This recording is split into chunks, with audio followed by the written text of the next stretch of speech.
Welcome everyone. Welcome to Learn with Devisami, the learning channel. In this video lesson, we are going to do a very famous poem written by Rabindranath Tagore, and name of the poem is Where the Mind is Without Fear. This poem has been written in the form of prayer to God the Almighty. The poet prays for a true freedom of his country and freedom in the true sense for his countryman. जैसा कि मैंने आपको introduction में बताया, इस poem को poet ने God से प्रेयर के रूप में लिखा है और इस पोएम में वह गॉड से प्रे करता है कि उसके कंट्री को ट्रू फ्रीडम मिले और उसके कंट्रीमैन को, उस कंट्री में रहने वाले लोगों को भी ट्रू फ्रीडम मिले, आज़ादी सही अर्थों में मिले। At the time when this poem was written, our country was under British rule and people here, that is Indians, were treated as slaves and all waited eagerly to get their freedom from British rule. In this poem, the poet reveals his own concept of freedom. Freedom, in his opinion, meant the mind without fear. Poet के view से, poet के नज़रिए में true freedom का ये मतलब था कि यहाँ रहने वाले कंट्रीमैन के माइंड विदाउट फियर हो, उनके दिमाग में किसी चीज़ का डर नहीं हो, वो रेशनल तरीके से सोच सकें। Rabindranath Tagore was honored Nobel Prize for his creation Gitanjali, and this poem is part of that Nobel winning famous book Geetanjali. ये उसी गीतांजलि से एडेप्ट किया गया है, दैट मीन्स उसी फेमस बुक से इस पोएम को लिखा गया है और आप लोगों के सामने इस पोएम को लाने का एक ही मकसद है कि आप लोग फ्रीडम के सही अर्थ को समझ सकें। आप जबकि आने वाले कल के भविष्य हैं, फ्यूचर हैं, स्टूडेंट्स को कंट्री का फ्यूचर कहा जाता है, तो अगर आप फ्रीडम को इसके ट्रू सेंस में समझेंगे तो हमारे कंट्री को शायद ऐसा कंट्री बनाया जा सके जहां वो सचमुच में ट्रू फ्रीडम अपने ट्रू सेंस में एक्सिस्ट करेगा। Let us begin with the poem. The first line of the poem says, where the mind is without fear and head is held high. इस पोएम का एक एक लाइन, एक एक word काफ़ी मीनिंगफुल है और आप लोग इसे बहुत ही ध्यान से सुनेंगे। In the very first line of the poem, where the mind is without fear and head is held high, the poet prays to the God. Poet प्रार्थना करते हुए ऑलमाइटी गॉड से कहता है, अपनी इच्छा व्यक्त करता है कि उसके देशवासी देश में आत्मसम्मान से अपने सिर को उठा के जी सकें और वे किसी जुल्म या ज़बरदस्ती की गुलामी से मुक्त हो सकें। पोइट ने यहाँ एक ऐसे देश की कल्पना को व्यक्त किया है जहाँ रहने वाले लोग किसी भी भय की भावना से मुक्त हों और सम्मानित गौरवपूर्ण जीवन जी सकें। In the second line of the poem, the poet says, where knowledge is free. Where knowledge is free, इसका बहुत ही गहरा मीनिंग है। ये जब हमारा कंट्री जब ब्रिटिश रूल के अंडर था तो यहाँ बहुत सारे डिस्क्रिमिनेशन और बहुत सारी कुरीतियाँ हमारे कंट्री में मौजूद थीं। ब्रिटिश रूल ने जानबूझ के एक ऐसा हायरार्की क्रिएट करके रखा था जिसमें कि कंट्री के लोग सुविधाओं से वंचित रहें या वंचित रह सकें।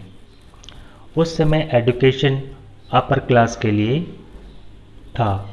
उस समय सभी क्लास के लोगों के लिए, गरीब तबके के लोगों के लिए एजुकेशन की सुविधा नहीं थी।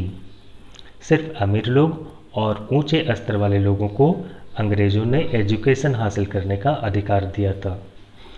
उस समय की इस सामाजिक स्थिति को देखकर और महसूस कर पोएट के मन को बहुत ही ठेस पहुंचती है और वह गॉड से ये प्रेयर करता है कि हर किसी को एजुकेशन प्राप्त करने का अधिकार प्राप्त हो।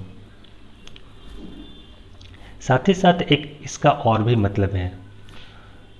यहाँ पोएट ने कल्पना की है एक ऐसे सिस्टम की जहां स्टूडेंट्स को स्वतंत्रता के साथ नेचर को ऑब्जर्व करने और नेचर से सीखने की आज़ादी मिले, उनके ऊपर बहुत ज़्यादा प्रेशर नहीं बनाया जाए और वो खुलकर सीख सकें। See the third line.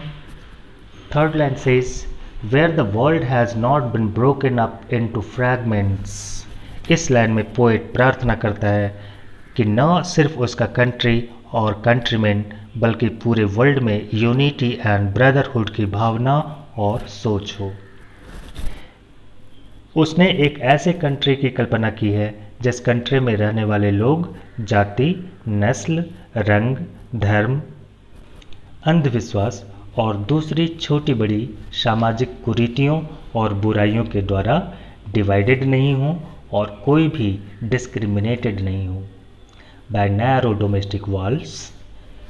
Bye this line poet means कि पूरा विश्व एक परिवार की तरह रह सके, उनकी सोच और भावनाएं बटी हुई ना रहें, मनुष्य छोटी छोटी दीवारों और सीमाओं से बंधा ना रहे, पूरा कंट्री बल्कि पूरा वर्ल्ड एक हो। Where words come out from the depth of truth, where tireless striving stretches its arm towards perfection. First we will do this line number 5, where words come out from the depth of truth.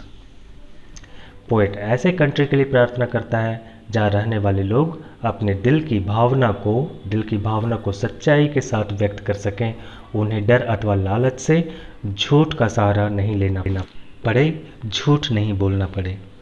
Line number 6, where tireless striving stretches its arms towards perfection.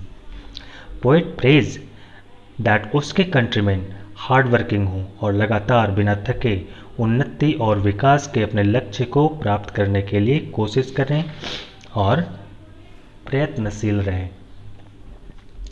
Where the clear stream of reason has not lost its way, जहाँ लोगों की तार्किक क्षमता नष्ट नहीं हुई हो, जहाँ लोग सही और गलत की तुलना करें और सही रास्ते पर चलें, जहाँ कंट्रीमैन बिना किसी भय या अंधविश्वास या गंदी आदतों के शिकार होकर भी अपने मन में गलत विचार ना लाएं, गलत रास्ते को ना अपनाएं।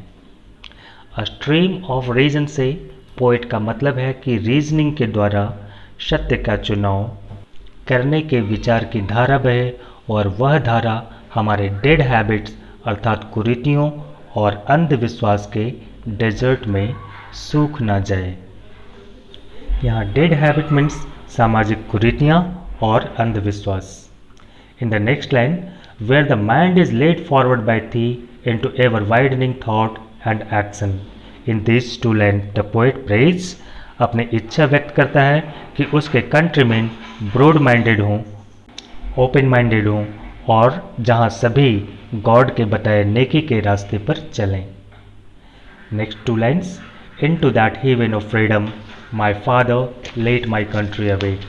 In the last line poet यहाँ गॉड को माय फादर कहकर पुकारता है क्योंकि उसके विचारों में गॉड ने ही सबको जीवन दिया है और उस गॉड से प्रार्थना करते हुए कहता है कि उसका कंट्री हेवन ऑफ फ्रीडम हो अर्थात स्वतंत्रता का सबसे अच्छा उदाहरण बने और आने वाले वक्त में हमारे कंट्रीमैन ऐसे ही कंट्री में जीवन जी सकें।